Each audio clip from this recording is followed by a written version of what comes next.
Hadirin jemaah sekalian yang dirahmati oleh Allah, alhamdulillah kesempatan pagi hari ini cukup makmur sekali, masjid di Tanah Abang yang hadir cukup banyak.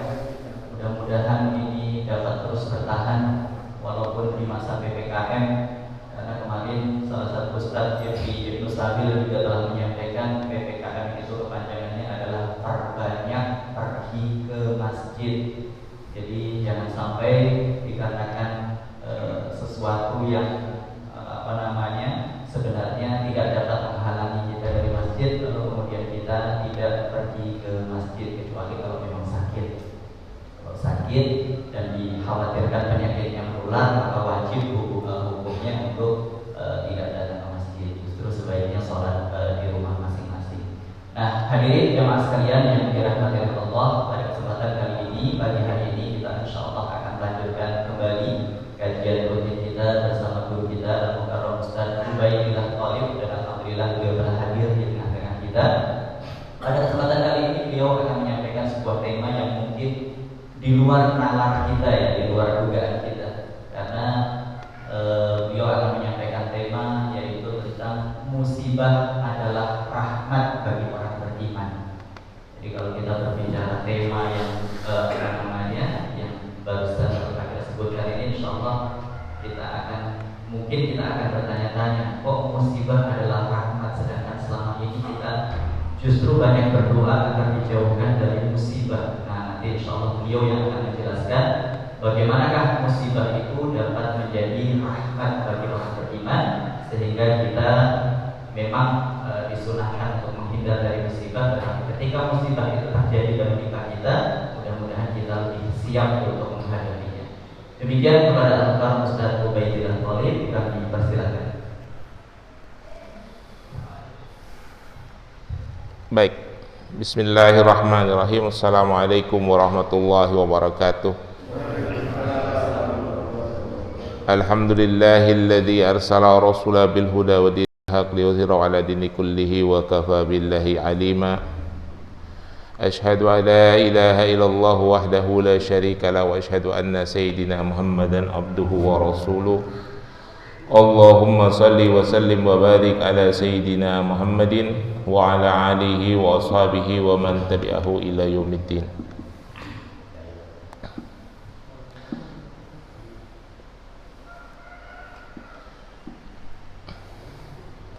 Para jamaah sekalian, alhamdulillah, puji dan syukur kita panjatkan kehadirat Allah Subhanahu wa ta'ala atas semua limpahan nikmat dan rahmat yang diberikan kepada kita. Salawat dan salam kita berharap selalu tercurah kepada junjungan Nabi besar Muhammad sallallahu alaihi wasallam. Alhamdulillah, kita diberikan kesehatan dan kelapangan waktu untuk berkumpul di masjid ini dalam rangka memperkaya pengetahuan kita tentang agama kita ini. Semoga ini semua akan menambah kualitas amaliyah kita. Salawat dan salam kita berharap selalu tercurah kepada junjungan Nabi besar Muhammad sallallahu alaihi wasallam. Para jamaah, hari ini kita akan berbicara sebuah tema, yaitu ibadah musibah adalah rahmat bagi orang-orang yang beriman. Sebetulnya kalau kita melihat judul ini, itu sudah terjawab tuh tadi sama bacaannya imam Ustadz tadi waktu rakaat kedua. Jelas kan? Ulaika alaihim salawatum min rabbihim wa rahmah wa ulaika humul muhtadun. Tadi Ustadz Imam itu baca surah Al-Baqarah ayat 153 sampai 157 ya. Nah, itu sudah jelas. Baik. Rasulullah sallallahu alaihi wasallam menyampaikan sebuah hadis, yang hadis ini menceritakan tentang ciri atau jati diri seorang mukmin, sekaligus menjadi motivasi bagi kita. Rasulullah Shallallahu Alaihi Wasallam berkata dalam sebuah hadis beliau, ajaban amril mu'minin, inna amruhu kulluhu khaira, wa laitha dzaka li ahadin illa lil mu'minin, idza asabathum sara'u syakara kana lahu khaira, wa idza asabathum dara'u sabara kana lahu khaira. Jadi kata Rasulullah begini pada jamaah sekalian, yang menakjubkan, yang membanggakan dari orang-orang yang beriman adalah, mudah-mudahan kita di dalamnya ya, hidupnya, seluruh hidupnya diliputi dengan kebaikan. Dan ini walaitha dzaka li ahadin illa lil mu'minin, kata Rasulullah. Dan ini tidak terjadi kecuali hanya terjadi pada orang-orang yang beriman. Sekali lagi, mudah-mudahan kita di dalamnya. Apa tandanya? Idza asabathum sara'u syakara, apabila mereka mendapatkan kelapangan, mendapatkan kemudahan, mendapatkan rizki, mereka bersyukur. Itu kita bukan Pak? Insya Allah kita ya Pak ya, biar kita masuk ke dalamnya. Wa idza asabathum darau sabara kana lahu khaira. Dan apabila mereka mendapatkan kesulitan, mendapatkan kesusahan, mendapatkan musibah, mereka bersabar. Itu juga kebaikan. Jadi kata Rasulullah, orang mukmin itu hidupnya penuh dengan kebaikan, sepanjang hidupnya baik. Kenapa? Mereka dapat rezeki, mereka bersyukur, itu baik. Mereka dapat musibah, mereka bersabar, itu baik. Jadi orang mukmin, insya Allah kita semua yang ada di dalam masjid ini adalah orang-orang yang sepanjang hidupnya diliputi dengan kebaikan. Kenapa? Dia pandai bersyukur, dia tidak pernah berputus asa karena bersabar. Ini ada cerita Pak, cerita kisah nyata. Jadi waktu saya dirawat di rumah sakit, itu di ruang isolasi, dalam keadaan parah-parahnya, saya tidak bisa bernapas. Jadi saya berdiri begini aja langsung sesak, gagal napas. Saya tidak bisa ke toilet, nggak kemana-mana.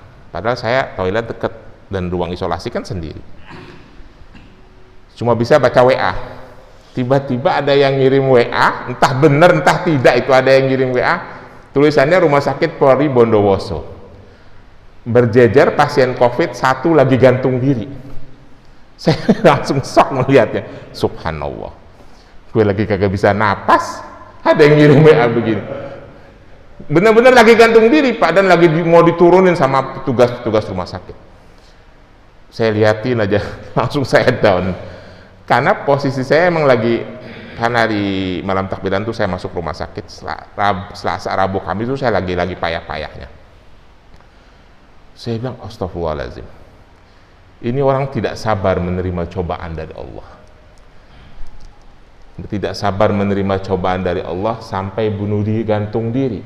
Di sampingnya ada orang-orang yang dirawat. Para jamaah sekalian, ada tetangga saya, keponakannya terkena COVID. Pasca dia sembuh, ditangani oleh psikiater karena mengalami gangguan, karena stres tinggi. Kalau kita bilang mengalami gangguan jiwa agak kurang bagus ya. Pokoknya ditangani oleh psikiater. Kenapa? Karena pada saat dia dirawat, samping kiri kanannya meninggal semua.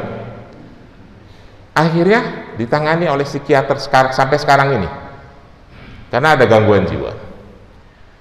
Para jamaah sekalian, ini kisah, dua-duanya kisah nyata. Satu yang saya alami, satu lagi tetangga saya depan rumah sebelahnya.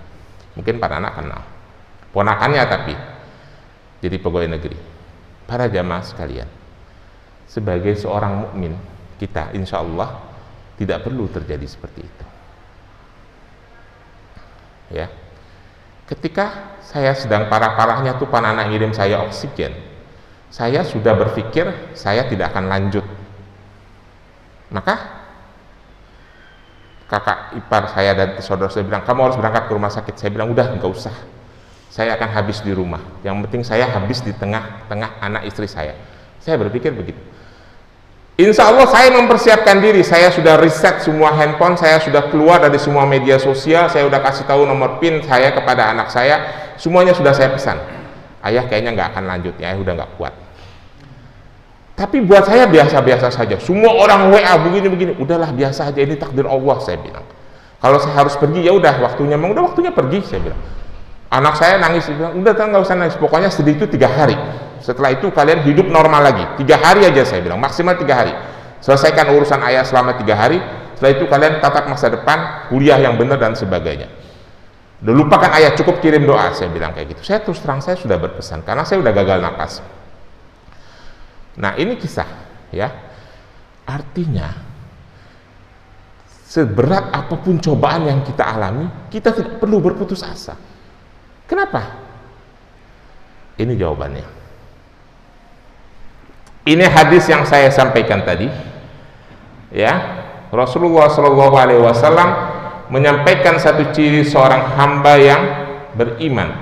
Yang saya sampaikan hadis ini saya foto langsung dari kitab hadis yang saya miliki, kitab yang ditakdir oleh Imam Muslim. Ya, bahwa kita seorang mukmin itu tidak ada alasan untuk berputus asa dalam hidup seberat apapun cobaan yang kita alami. Karena kuncinya cuma 2, permasalahan cuma 2. Dapat kebaikan kita bersyukur, dapat musibah kita bersabar. Nah, itu aja. Paham, Pak?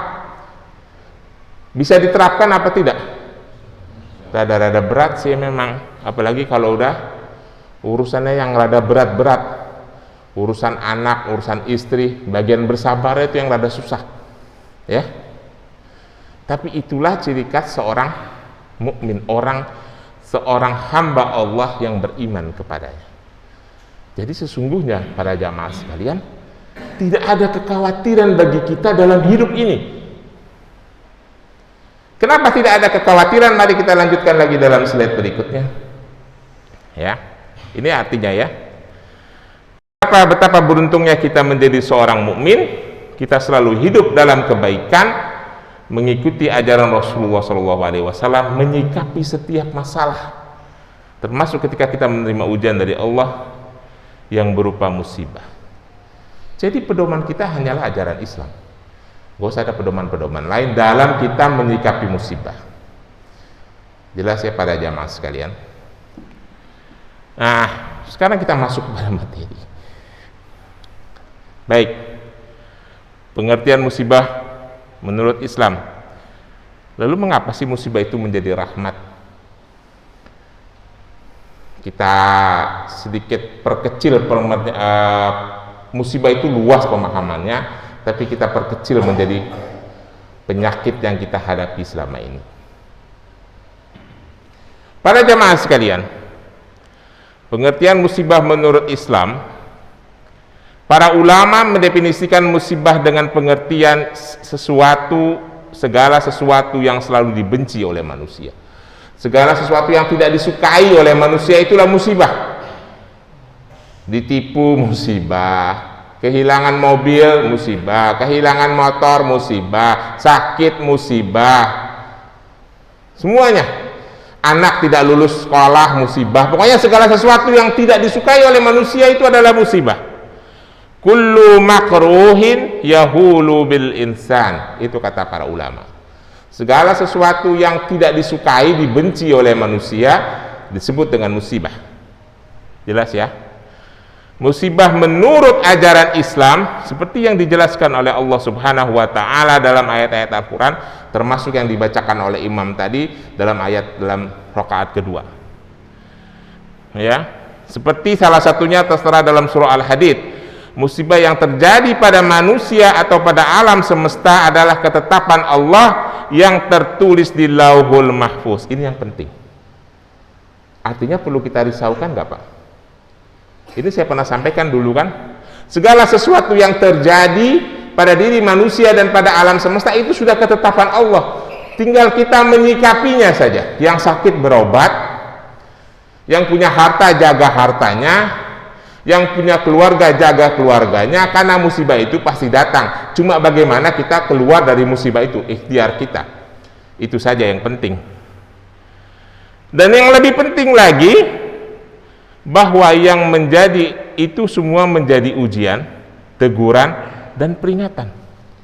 Cuma 3 Pak, ujian, teguran, dan peringatan bagi kita orang-orang beriman.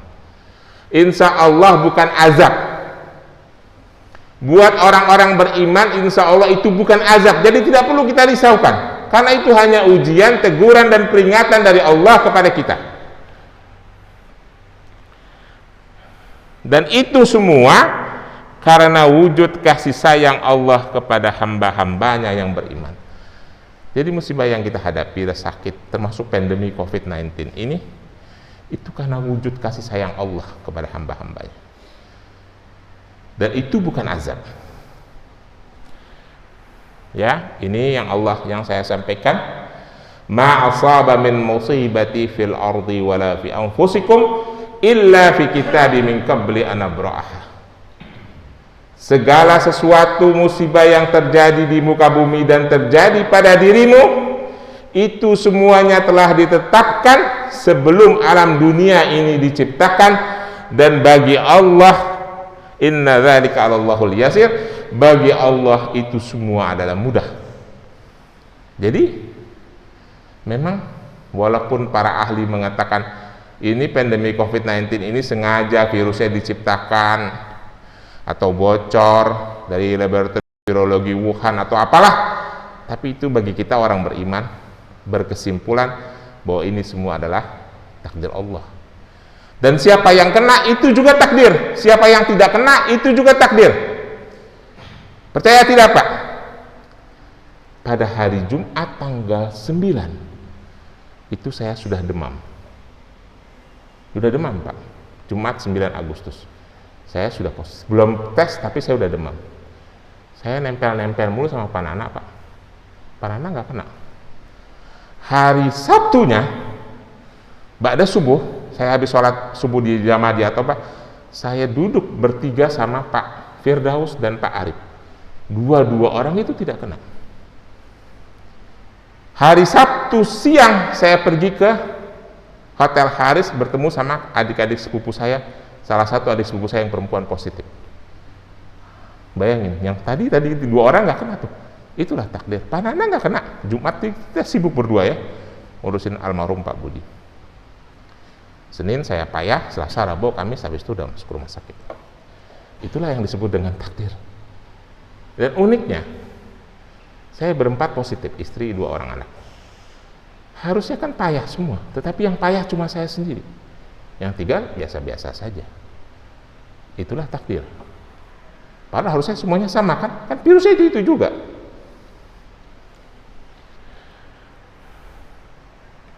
Nah, ini ayat yang tadi dibaca oleh Ustaz pada rakaat kedua.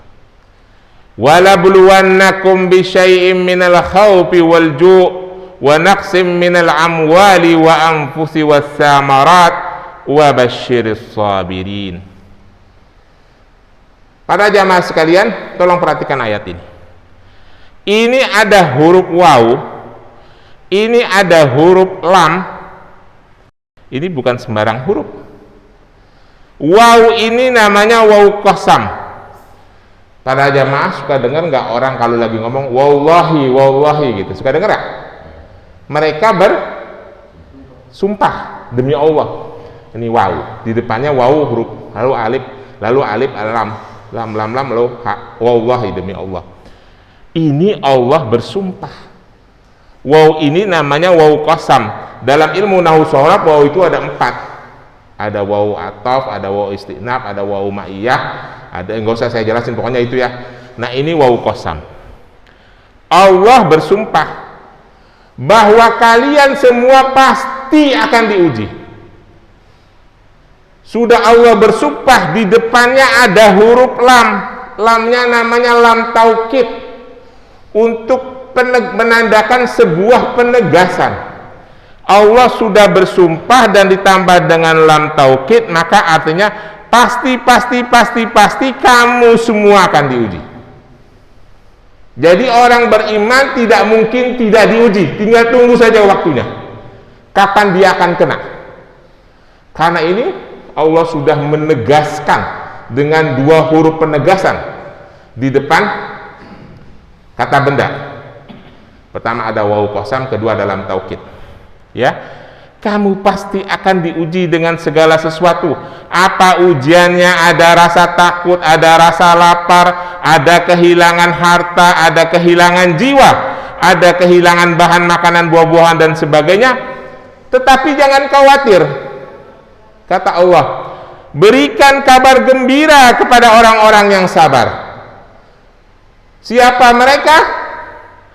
Alladzina idza asabathum musibah, yaitu orang-orang yang apabila ditimpakan musibah kepada mereka, qalu, mereka berkata, inna lillahi wa inna ilaihi rajiun.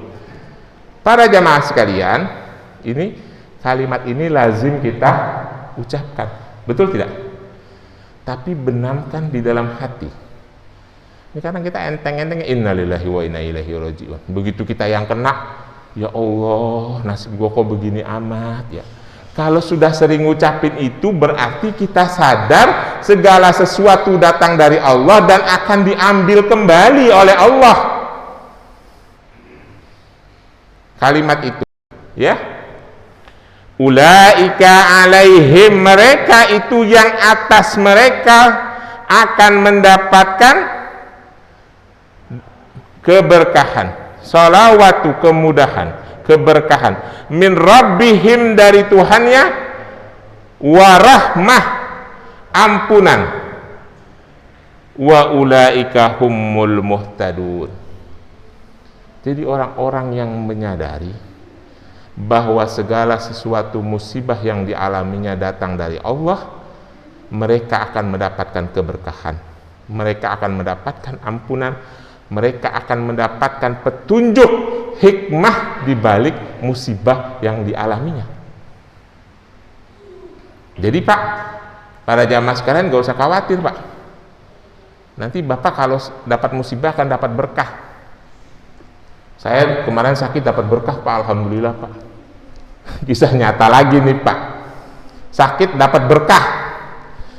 Yang ngirim makanan rumah saya udah kayak toko kelontong Pak. Sampai sebagian basi, sebagian saya kirim ke teman-teman yang terkena. Gue lagi kena gini-gini nih, baik, lu datang suruh orang ke rumah. Atau gue kirim Gojek, kirim telur, kirim Indomie, kirim beras. Itu berkah namanya. Ya.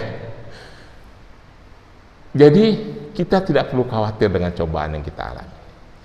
Karena pasti Allah akan ganjar kita dengan keberkahan, dengan ampunan. Rahmat itu artinya ampunan, dengan petunjuk dari Allah. Jelas ya? Ini artinya yang saya sudah bacakan tadi, tidak perlu saya bacakan lagi. Baik. Nah, hadis ini yang diriwayatkan oleh Aisyah radhiyallahu anha menjelaskan ayat tadi, menjelaskan surah Al-Baqarah ayat 155 sampai 157.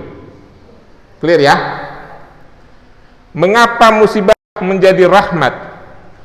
Orang-orang mukmin yang terkena musibah akan mendapatkan ganjaran seperti ganjaran orang-orang yang mati syahid.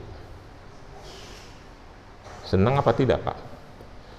Sekarang ini kalau mati syahid susah Pak. Udah nggak ada tempatnya, mau berjuang di mana? Ini kena COVID, meninggal dunia, ganjarannya seperti mati syahid, insya Allah. An Aisyah ummul mu'minin radhiyallahu anhu qalat, sa'altu Rasulullah sallallahu alaihi wasallam anit ta'un fa akhbirani Rasulullah sallallahu alaihi wasallam. Kata Aisyah begini, aku bertanya kepada Rasulullah sallallahu alaihi wasallam tentang ta'un. maka menyampaikan, mengabarkan Rasulullah Shallallahu Alaihi Wasallam. Apa kata Rasulullah? Perhatikan baik-baik.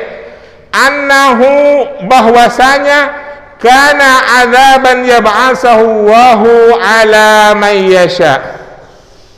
Bahwasanya dulu itu adalah azab yang dikirimkan Allah, dibangkitkan Allah kepada orang-orang yang dikehendakinya. Dulu, tapi Pak, itu dulu. Paham ya? Bukan buat kita. Faja'allahu, maka saat ini, nih lihat, rahmatan lil mu'minin. Itu adalah rahmat bagi orang-orang yang beriman. Jadi orang yang terkena pandemi COVID-19 sesungguhnya dia sedang diberikan rahmat oleh Allah. Ya. Apa keterangan Rasulullah? Falaisa min rajulin yaqa'u bittaun fayamkusu fi baitihi Nah, ini syaratnya. Sabiran muhtasiban ya'lamu annahu la yusibu illa ma kataballahu lahu illa kana mislu ajri syahida. Maka siapa saja yang tertimpa penyakit COVID-19 misalnya, payamkusu fi baitihi, mereka berdiam di rumahnya dengan penuh kesabaran, dan mereka menyadari bahwa itu tidak terjadi kecuali terjadi menurut ketetapan Allah, kana lahu mislu ajri syahida, maka dia akan mendapatkan pahala seperti pahala orang yang mati syahid. Luar biasa Pak. Syaratnya adalah sabiran muhtasiban ya'lamu annahu la yusibu ila ma katabahu lahu. Syaratnya cuma dua. Penuh dengan kesabaran. Yang kedua, menyadari bahwa itu semua adalah takdir Allah. Udah jangan nyala-nyalain orang Pak. Saya juga tahu saya terpaparnya di mana dan oleh siapa. Tapi saya juga kagak nyalain orang, saya diam aja. Itu takdir Allah ini. Yang penting kita ikhtiar untuk menyembuhkan diri. Syaratnya dua. Maka itu menjadi rahmat. Jadi orang-orang yang meninggal karena wabah ini, mereka insya Allah akan mati dalam keadaan syahid fisabilillah. Itu kalau yang meninggal. Kalau yang nggak meninggal bagaimana Pak Ustadz? Kita lihat hadisnya. Ini artinya nggak usah saya bacain ya. Nah, ini ada hadis lain. Musibah akan mendatangkan pahala besar. Apa nggak usah khawatir? Kita tidak perlu khawatir. Musibah yang kita alami akan mendatangkan pahala bagi kita. Ini kata Rasulullah. Innal izamal jazai ma'al izamal bala'i. Sesungguhnya besarnya pahala yang akan kita terima itu bersamaan dengan datangnya besarnya cobaan. Jadi tidak mungkin kita serta-merta dapat pahala besar dalam hidup karena tidak dicoba, pasti diuji oleh Allah. Wa inna Allaha idza ahaba qauman ibtaluhum, dan sesungguhnya Allah itu apabila dia suka pada suatu kaum, maka dia pasti akan dicoba. Jadi kita boleh bergaya sedikit. Kalau kita terima musibah, oh berarti kita disukai oleh Allah. Cuma ada syaratnya. Kembali lagi syarat ya. Faman radiya falahu rada wa man sakhita falahu sukhtu. Tetapi barang siapa yang ridha menerima cobaan dari Allah, maka Allah akan ridha. Tapi barang siapa yang murka, Allah pun akan murka. Maka bagi kita Pak, sebagai seorang mukmin, sebagai seorang hamba, tidak ada pilihan. Ketika kita menerima cobaan, sudah kita terima saja karena itu sudah menjadi takdir dan dia datang bersamaan dengan ganjaran pahala. Udah nggak usah pakai gerutu-gerutu. Nggak usah pakai ngeluh-ngeluh, ya. Apalagi kalau udah susah-susah napas, kontak aja Pak Nana, nanti Pak Nana bawa oksigen kok, ya. Seperti di rumah saya. Kita lihat hadis lainnya. Nah, ini yang penting. Musibah yang menimpa akan menggugurkan dosa-dosa kita. Apa nggak enak, Pak? Tiap hari kita kumpulin dosa. Pernah saya sampaikan di sini, dalam suatu hadis Rasulullah mengatakan, bahkan tertusuk duri saja itu menjadi kafarat bagi dosa-dosa kita. Bagaimana orang yang stroke? Kita tertusuk duri nih, dosa kita digugurkan. Bagaimana orang yang stroke, Pak? Stroke-nya 3 tahun lagi. Apa nggak habis itu dosa semua? Betul tidak? Ya, kita kepentok begitu, gugur dosa kita sedikit. Apalagi orang yang sakit bertahun-tahun, habis itu bersih semua dosa-dosanya. Ma min muslimin yusibu adal marada fama siwahu illa hatallahu sayiatihi kama tahutu sajaratu warakaha. Maka setiap muslim yang tertimpa sakit atau musibah lainnya, Allah akan gugurkan dosa-dosanya seperti pohon yang menggugurkan daun-daun kering. Sakit dia sekian lama, dosanya berguguran. Terus seperti pohon yang menggugurkan daun-daun keringnya. Jadi udah berapa tuh, Pak? Penyakit orang yang tertimpa sakit, apabila dia gugur, dia wafat, dia akan mendapatkan pahala syahid.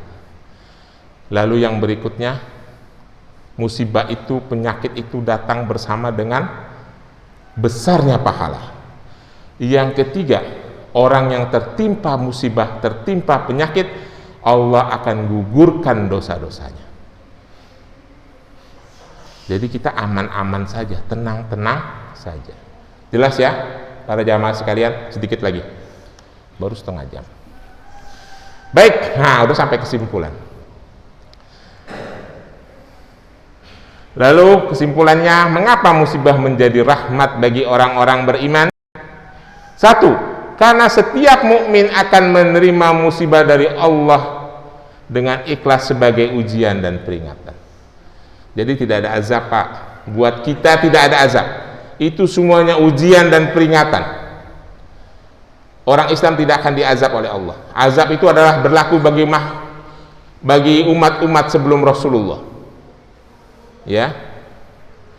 Karena setiap mukmin yang tertimpa musibah, dia akan dapat ganjaran seperti ganjaran orang yang berjihad di jalan Allah. Seperti hadis Aisyah tadi. Karena bersamaan dengan datangnya musibah, akan datang pula pahala yang besar dari Allah Subhanahu wa ta'ala.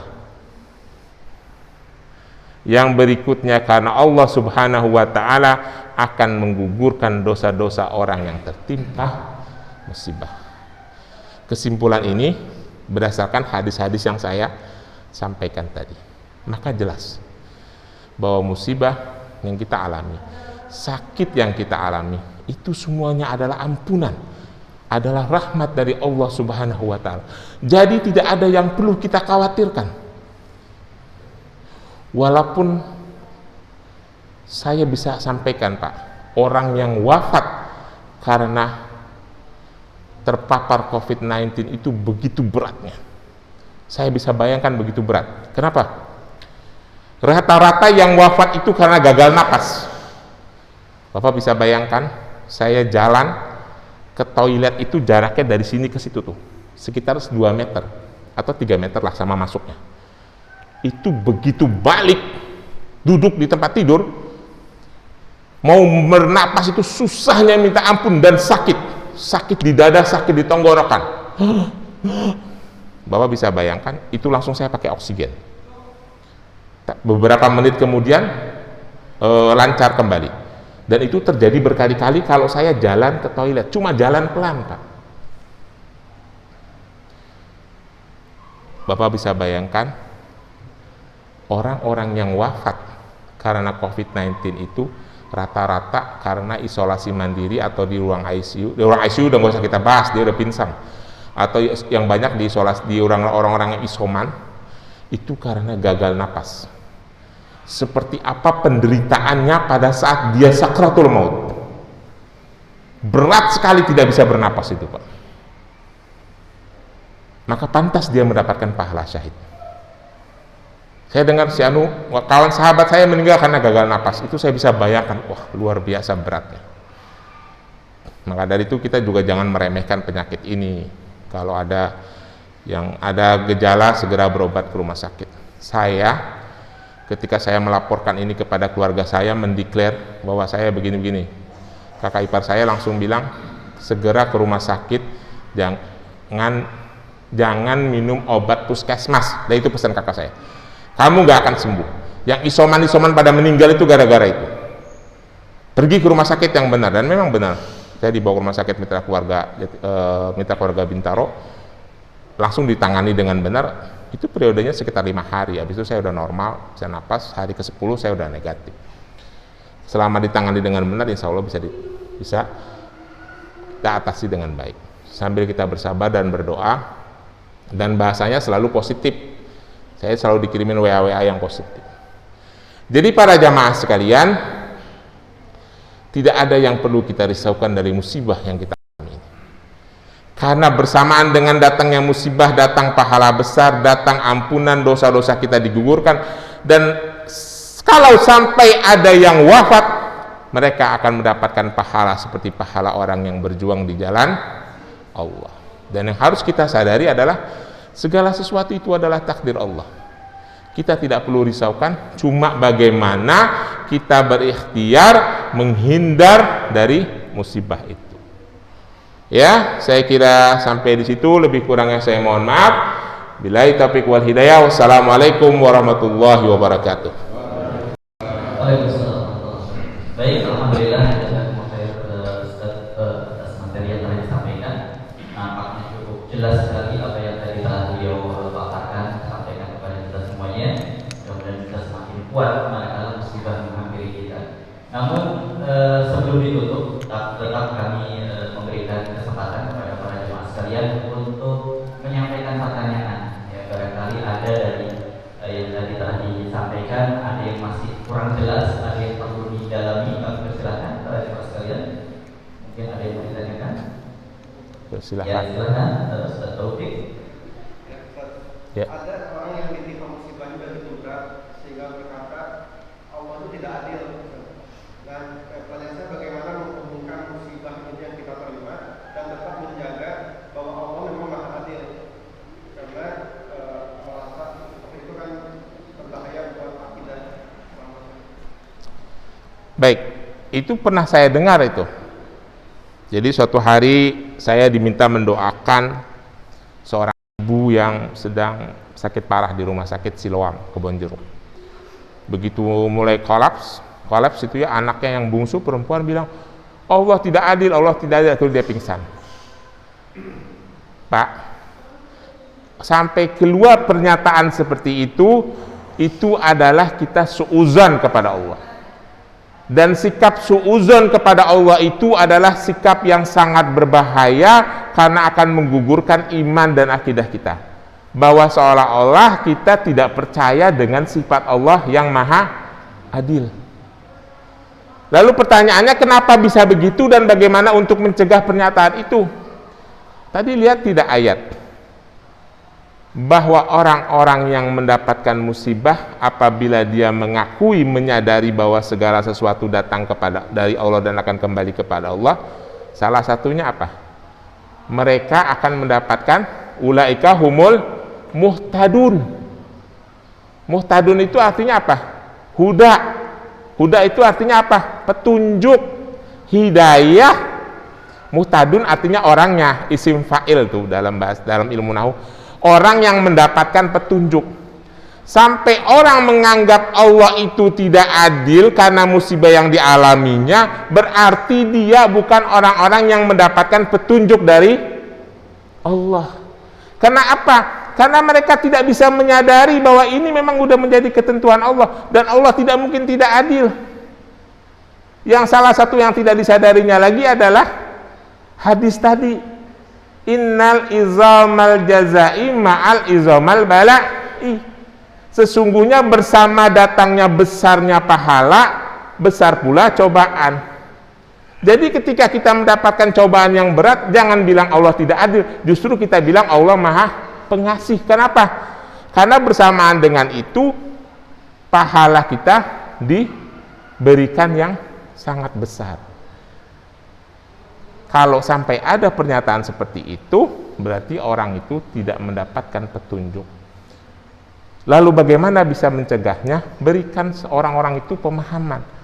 Nah, kita semua yang ada di tempat ini setelah kita paham, kita jangan lagi beranggapan bahwa Allah itu tidak adil.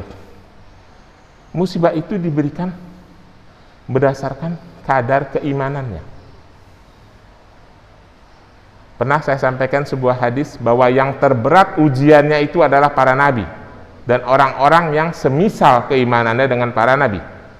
Lalu dalam lanjutan hadis itu, musibah itu akan selalu menghampiri seorang hamba, ya brohu bil abdi hatta yatrakahu yamsi alal ardi wa ma alaihi khita'atan.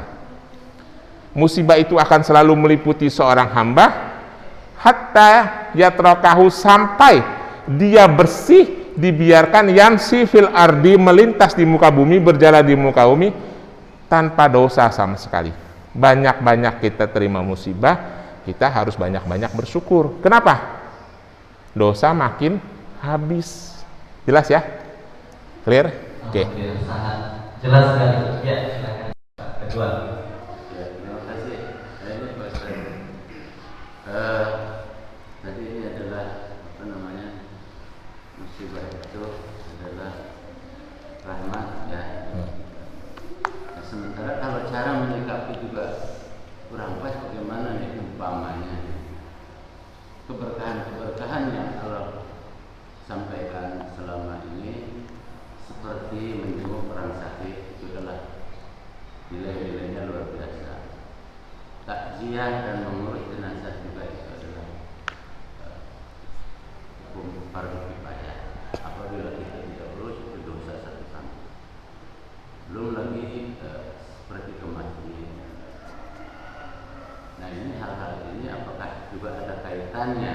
Apabila kita menyikapi ini itu tidak pas dengan ini, apakah justru malah menjauhkan nilai-nilai keimanan tauhid kita kepada Allah?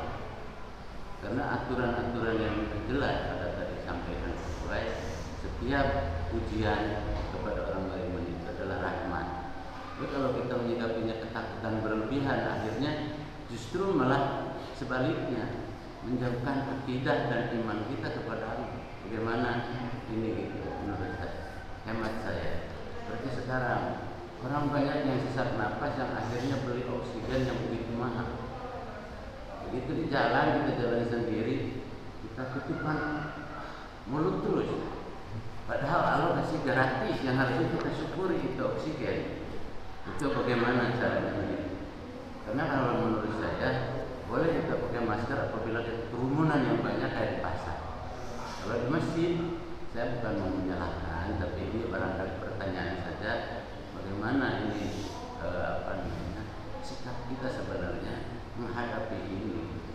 Jadi jangan sampai akhirnya justru tauhid kita dan keimanan kita malah sejengkal demi sejengkal, setapak demi setapak itu nyata apa yang dikatakan Rasul itu. Itu mungkin pertanyaan saya. Baik, yang pertama saya tangkap dari pernyataan Pak Nana itu, bagaimana kita menyikapi apabila ada saudara kita yang tertimpa musibah. Khusus untuk pandemi ini kok terkesan malah kita menjauh gitu ya. Baik, yang pertama Pak, kita berikhtiar menjaga diri itu hukumnya wajib. Seperti hadis yang dijelaskan oleh Umar ketika Umar akan memasuki kota Damaskus ketika Damaskus sedang ada taun. Terjadi perdebatan antara Umar dengan Abu Ubaidah bin Jarrah. Akhirnya ada salah satu sahabat yang mendengarkan hadis, idza sami'tum bil ardi bitaun fala tadkhuluha wa idza waqa'a fil ardi fala yakhruju alaihi. Jelaskan hadis itu. Apabila engkau mendengar ada terjadi pandemi di satu kota, di satu kampung, fala tadkhuluha, jangan kalian masuk ke dalamnya. Wa idza waqa'a bil ardi, apabila engkau berada di dalamnya, fala yakhruju minha, jangan engkau keluar dari situ, karena kalau engkau keluar engkau akan menularkan. Begitu ya. Itu jelas panduannya. Nah, tetapi dalam rangka kita menjaga diri bukan berarti kita tidak menjalankan fungsi-fungsi sosial kita. Kan kita tetap bisa menjenguk walaupun menjaga jarak, tapi dengan syarat memproteksi diri, memakai masker dan sebagainya. Ya, fungsi-fungsi sosial jangan hilang. Saya juga sering ngalamin nih di masjid. Jangan Pak, itu positif, itu positif. Saya bilang, kalau jenazahnya positif udah nggak nularin, apalagi udah dibungkus sama kain kafan. Yang bisa nularin itu adalah keluarganya yang mungkin positif. Kalau jenazahnya enggak, inangnya sudah mati, sudah selesai. Ini permasalahannya karena pemahaman kita yang tidak jelas. Ya, itu yang pertama. Yang kedua, mengenai penggunaan masker. Ini bicaranya adalah syariat. Tentu kalau di dalam masjid lagi kita duduk-duduk begini tidak ada masalah, karena tidak berbenturan dengan syariat. Jelas ya. Yang sering dipermasalahkan adalah ketika kita sholat. Clear ya. Memang ada hadis yang mengatakan, ini pahami baik-baik nih, sama dengan jaga jarak. Jaga jarak juga selalu terjadi perdebatan. Memang ada hadis yang mengatakan Rasulullah melarang menutup mulut ketika sedang sujud. Tapi pahami para jamaah sekalian, hadis itu ada asbabun wurudnya, sama seperti ayat ada asbabun nuzul. Sebab-sebab diturunkan. Kalau hadis itu asbabun wurud. Kenapa Rasulullah melarang? Karena ada perilaku orang Yahudi yang kalau lagi berdoa, Yahudi itu sama kita Pak, pakai tutup kepala, baik laki maupun perempuan. Kalau mereka berdoa, mereka menutup mukanya di tembok ratapan. Maka Rasulullah tidak suka orang Islam beribadah perilakunya sama dengan Yahudi. Para ulama mendefinisikan menutup mulutnya orang Yahudi sama dengan memakai masker. Sebagian ulama. Maka kalau kita pakai masker seperti perilaku Yahudi yang menutup mulut, padahal berbeda. Ini kan menutup pakai masker dalam keadaan darurat. Kalau dalam keadaan darurat berarti hukum dibolehkan. Itu jelas. Jadi kalau ada penggunaan hadis itu yang mengatakan tidak boleh sujud menutup mulut, itu perilaku Yahudi yang ketika beribadah di tembok ratapan mereka menutup mulut. Maka Rasulullah tidak suka umatnya sama dengan perilaku Yahudi. Sama ketika Rasulullah menyampaikan hadis, potonglah kumis, panjangkan jenggot. Kenapa bisa begitu? Kenapa bisa ada hadis itu? Apa urusannya Islam ngurusin jenggot? Coba pikirin baik-baik. Pernah mencerna nggak bapak-bapak? Potong kumis, panjangin jenggot. Kenapa begitu? Karena ada malaikat gelantungan ustadz. Itu orang bodoh kalau ada berpikiran begitu. Masih ada nggak yang berpikiran begitu di sini? Suruh datang ke rumah saya ikut ngaji 6 bulan. Ada malaikat, apa urusannya malaikat gantungan di jenggot lo? Emang nggak ada tempat lain? Karena rabi-rabi Yahudi, termasuk rabi-rabi Kristen Ortodok, kalau tidak bapak pergi ke Mesir dan ke Suriah sekarang, mereka memanjangkan kumis dan memanjangkan jenggot. Maka perintah Rasulullah selisihi mereka, bedakan dengan mereka. Maka kita panjangkan jenggot, potong kumis biar nggak sama. Jelas? Gitulah. Jadi urusan pakai masker di masjid itu kalau lagi begini ya nggak apa-apa. Cuma kalau lagi sujud memang khilafiyah sebabnya tadi. Maka boleh. Karena itu kalau mengambil hadis contohnya seperti Yahudi itu nggak nyambung dengan masker, ya. Sama dengan sholat jaga jarak. Ini harus clear ya. Saya harus clear nih. Saya jelas-jelas clear. Sholat jaga jarak itu bukan dilarang Pak. Kan ada hadis yang mengatakan sawu sufufakum fa inna taswiyatu sufu min tamamis sholah. Rapatkan sopmu karena rapatnya sop adalah kesempurnaan sholat. Ini kadang ulama-ulama Habib masih ada yang begitu. Jaga jarak nggak sah. Saya mau clearkan ya, ini masalah biar clear ya. Kalau mau di shot bagus, taruh di YouTube lebih bagus lagi. Ini sampai situ bisa nggak ya?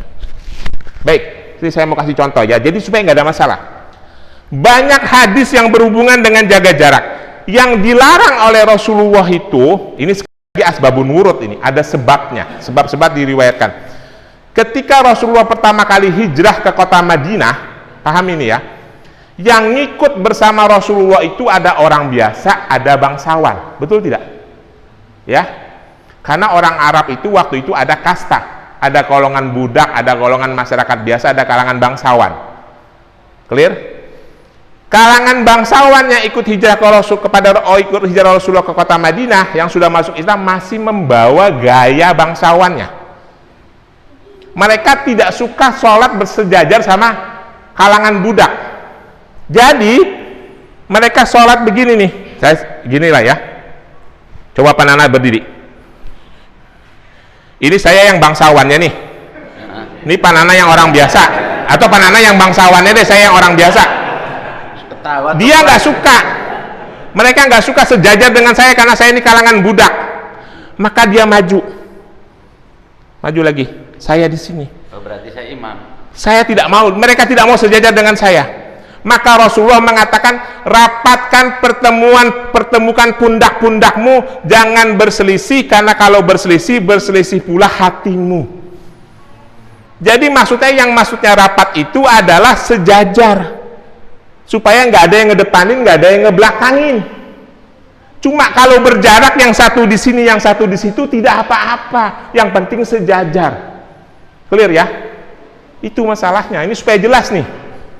Karena orang ini nggak mengerti hadis, bilang-bilang main sejajar, dia nggak paham, apalagi nggak ngerti bahasa Arab, lebih parah lagi.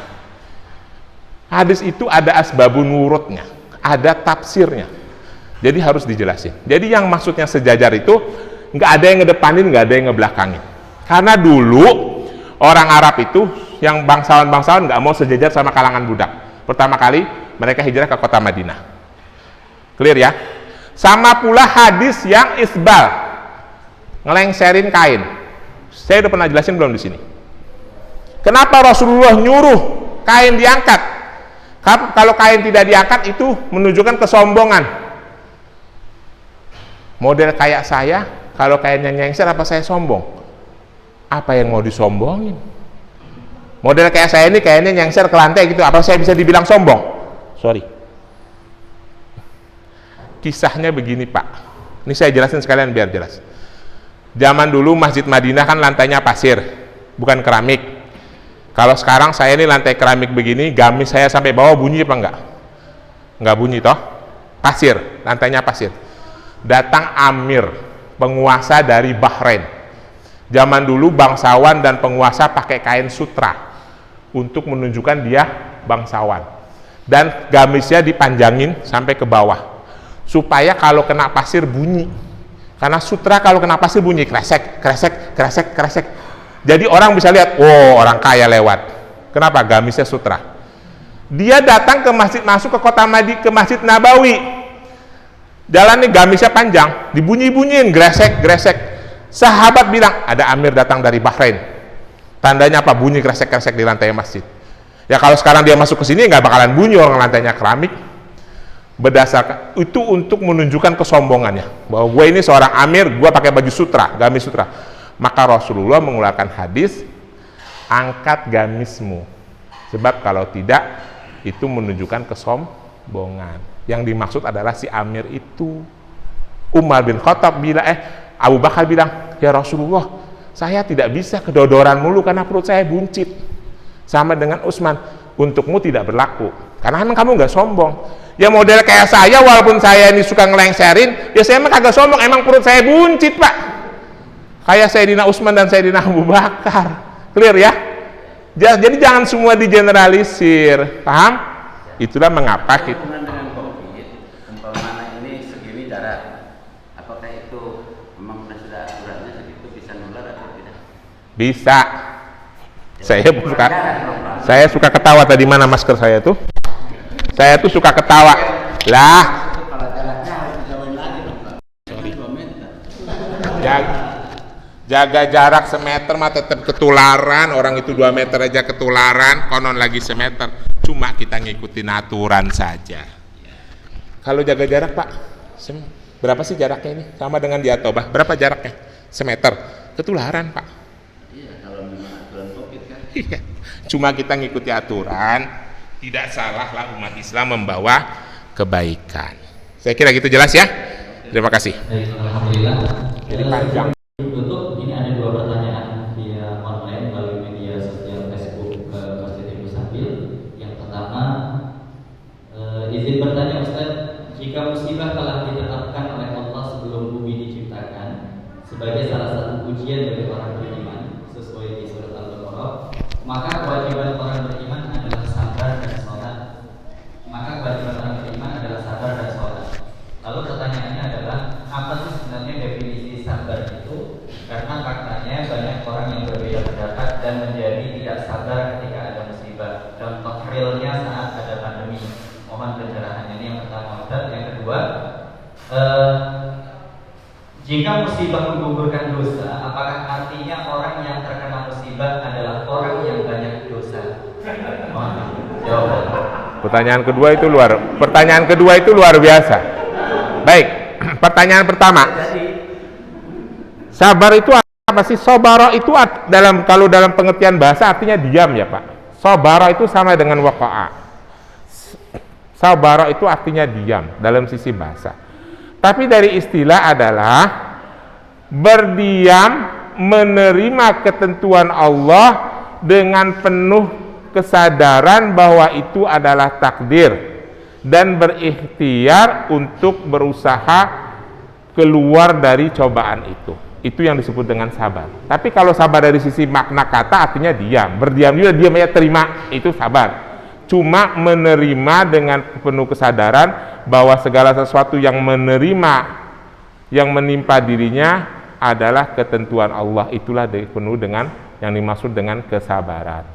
Lalu yang kedua, kalau seandainya musibah itu menggugurkan dosa, apakah artinya orang yang kena musibah orang yang berbanyak dosa? Sekarang pertanyaannya Pak, kita tidak usah bicara banyak atau sedikit dosa. Ada tidak manusia yang sedikit dosanya atau yang tidak berdosa? Manusia akhir zaman? Tidak ada kan? Pertanyaan yang kedua, kita bisa tidak mengkalkulasi dosa kita kira-kira sudah berapa? Pertanyaan ketiga, kita bisa tidak memprediksi bahwa dosa kita hari ini jumlahnya sudah berapa banyak? Bisa nggak? Kalau tidak bisa, maka pantas tidak kita mengatakan bahwa berarti orang yang kena musibah orang yang banyak dosanya. Ingat, musibah itu bentuk kasih sayang Allah. Yang dosanya sedikit, kalau digugurkan berarti Allah lebih sayang dari yang lain. Sangat sayang sama dia. Taruh nih Pak begini, Pak Nana dosanya 10, saya dosanya 30. Pak Nana kena musibah, saya tidak. Jelas ya? Berarti 10-10-nya dosanya hilang. Karena Allah sangat sayang sama Pak Nana sampai dosanya dibersihkan. Saya tidak kena musibah karena Allah tidak berkenan menghilangkan dosa-dosa saya. Lalu ada hadis lain untuk menjawab pertanyaan itu. Ini hadis lain. Innallaha idza arada bi abdi khaira ajjala lahu uqubatan bi dzambihi. Sesungguhnya Allah Subhanahu wa taala idza arada bi abdi khaira, jika menghendaki seorang hamba kebaikan, ajjala lahu, dipercepat, uqubatan bi dzambihi, dipercepat siksanya atas dosa-dosanya di dunia. Jelas ya? Berarti yang sakit tadi adalah untuk mempercepat menghilangkan dosa-dosanya. Wa idza bi abdi syarra, dan apabila Allah menghendaki keburukan kepada orang itu, amsaka, ditahan, amsakalahu hatta yuwafa yaumal qiyamah, ditahan siksanya di dunia, dibiarin hatta yuwafa, sampai sempurna di hari kiamat. Artinya apa Pak makna hadis ini? Paham tidak? Si A dan si B yang kena maupun tidak kena sama-sama digugurkan dosanya.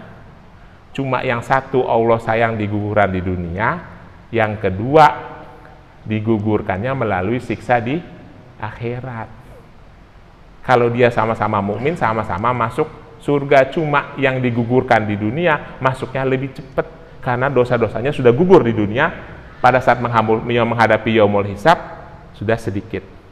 Yang satu lagi, karena di dunia ditumpukin, disempurnakannya di akhirat, ya digugurkannya di akhirat agak lama.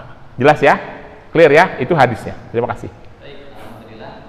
Dengan terjawabnya pertanyaan terakhir melalui media sosial tadi, maka berakhir pula rangkaian acara kajian kita pada kesempatan subuh hari ini, dan insyaallah kajian akan dilanjutkan kembali dengan pemateri dan tema baru pada kesempatan nanti maghrib. Untuk kepada para jamaah sekalian diharapkan kembali hadir nanti sholat maghrib berjamaah dilanjutkan dengan kajian. Kami ucapkan jasa terima kasih sebanyak-banyaknya kepada Ustaz yang telah menyampaikan materi, dan kepada para jamaah sekalian yang telah berkenan hadir. Mudah-mudahan Allah Subhanahu wa taala menambahkan keberkahan kepada kita semuanya, menanamkan keistiqomahan kepada kita semuanya, dan mudah-mudahan Allah mempertemukan kita nanti di dalam surganya. Amin. Mari kita tutup majelis ini dengan membaca doa kafaratul majelis. Subhanallahumma wa bihamdika asyhadu an la ilaha illa anta astaghfiruka wa atubu ilaik. Wal aqulu minkum wassalamu alaikum